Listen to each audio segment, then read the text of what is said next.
So I'm going to talk about our monster design philosophy and how we design monsters for Diablo. So the first thing that we kind of learned in the development of Diablo monsters is that they work best when they're simple. Most of our monsters live for 3, maybe 5 seconds. And when you put kind of crazy group behavior AI or squad level stuff or give a guy 5 skills, likely the player's only going to see a piece of that before the creature dies. And it actually just makes the creature look kind of confused and weird. It doesn't really work. So the monsters actually tend to work best when we make them kind of straightforward and simple, give them one job and have them do that job well. So the question is, how do we create combat that's got a lot of depth out of just these very simple monsters? And the answer is complexity and depth comes from combining different monster types together. And this is really the philosophy that all the Diablo games have followed and that we've just kind of taken up and inherited from our previous titles. So one of the key things here is this means we put a lot of different monsters on screen. We put 3, 4, 5 different monster types on screen at once. And sometimes knowing which monster is which and which one you want to kill first is really critical gameplay. We call it target identification. It's absolutely essential. So identifying monsters quickly is very important. And then we have this idea that you should always be introducing new monsters. Diablo monsters work best when they're simple. That means that if you fight the same monster over and over again for a couple hours, he can get a little dull. So always be introducing something new that is interesting for the player. So this is a good example of harking back to Diablo 2, how they use shape and color for target identification.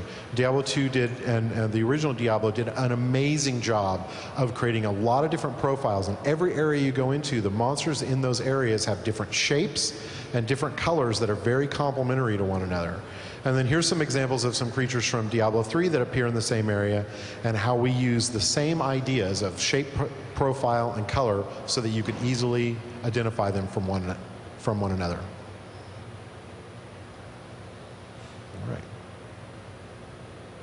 So I'm going to go really quickly through some of our archetypes, because the next thing we do is we go for every area, we say, well, we need 4 or 5 monsters for this area, and we have probably about 100 monsters planned for the game as a whole. Don't quote me on that, but it's a rough number. And it's really important. So a lot of these monsters repeat function, even if they have different ideas or different abilities. And so we archetype those functions. So the first one we call is a swarmer. Fighting tons and tons of dudes that die really easy is super fun, and that's what these guys' jobs are. Most of them are melee characters, most of them are really weak, but they are also really good to provide kind of a health wall so that more interesting or more complex monsters can interact with them. Ranged creatures, which are kind of our stock most threatening thing we can put out there. I mean, certainly we can put a boss or something bigger, but ranged creatures, because they don't have to move towards you, they can all attack you at once, tend to be pretty dangerous. Lieutenants, which do things like resurrect enemies and buff them and spawn. These are typically not placed in high numbers, but they're put in to be kind of this high priority target that you want to go after. Elites are basically meant to make you kind of pause for a second and encounter something that takes more than a couple hits to kill, or maybe has a really high damage attack.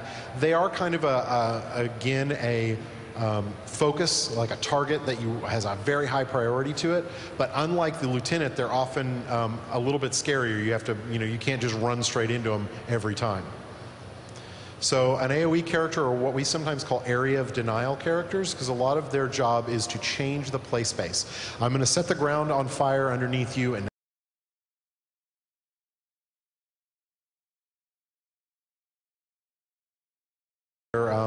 they're high priority, but they also have the side effect of making swarmers and range guys even more threatening.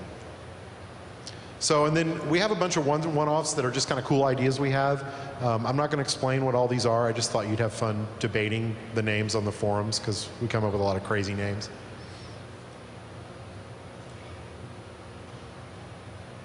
So, spreadsheet, yeah, because we really wanted this presentation to be exciting. So, spreadsheets are not just the tools of bean counters. If there's any kids in the audience, learn your math if you want to work in video games. It's important. So we use spreadsheets, this spreadsheet in particular, we call it the monster progression spreadsheet, and every one of these colored bars is a different area. And it just kind of shows how we plan our monsters from area to area. And when we do that, we look at shape, color, and archetypes, and we make sure that we have a good mix in each one, and that each one complements. And then as we move from area to area, we're also introducing new challenges and new monster types at a really good rate, and this is our tool to do that. I'm going to walk you through the monster pipeline that we use. It's basically the process by which a monster gets into the game. The first step is to start with a concept, and the concept can really come from anywhere. It can come from somebody on the team who went on vacation to Hawaii and saw something interesting and had a monster idea visually. It could come from, someone played through the latest level environment and they said, this desert environment really is lacking in, a particular, a wasp. Or it could come from someone who just has a mechanical idea. This sketch comes from Carl Lavoie on our team, who said, "I really want a monster that will just leap off of walls. I don't care if it's what kind of monster it is. I just want it to leap off of the wall. I think that'd be a fun mechanic to play with." And so the initial idea comes from anyone on the team and from anywhere. Once we have that initial idea, we need to flesh it out. So we'll start with that initial concept and flesh out all the other details about what that monster might involve. All this is done on paper. It's very multidisciplinary to try and just flesh out and make sure everyone has a picture of where we're going. After we have that, we're going to do a very rough art pass on it.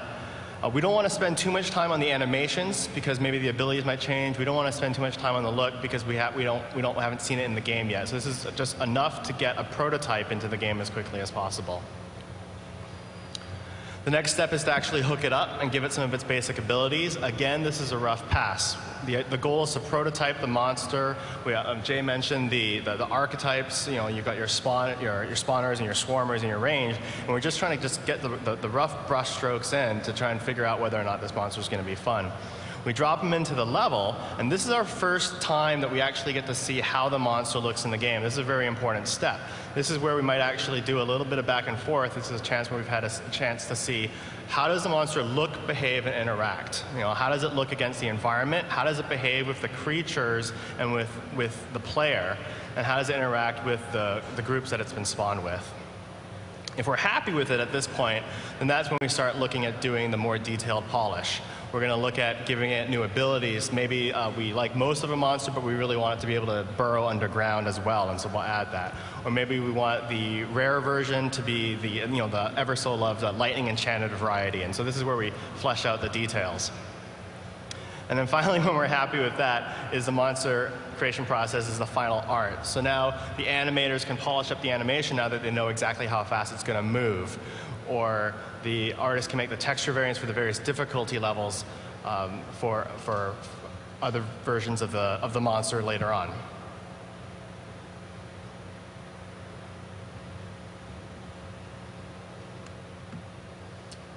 All right, now that we've heard how we create monsters or the process we use, let's talk about specific monsters. The sand wasp is a natural creature. It's not demonic. We wanted to showcase it because it's interesting in that it kind of shows that the world of Sanctuary or the world of Diablo is a very dangerous place on its own. It doesn't need demons to kill you. It plays a support role. This is a swarming creature, like Jay and Wyatt were talking about. This is a creature that is not very tough on its own. It's very much used in conjunction with other creatures. If you find this creature by itself, you just kill it. It's not really a problem, but when you get a bunch of them together, you get what we call the bullet hell effect, which is a slow-moving wall of damage or death. It's very hard to deal with. They're also very handy or very deadly when they're supporting any other creatures, because they're just throwing these flying barbs at you while you're trying to fight some other melee creature or something. Do you want me to just control it? Or? Yeah. And now Julian's going to talk about how he did the effects. We really wanted to support where design was coming from.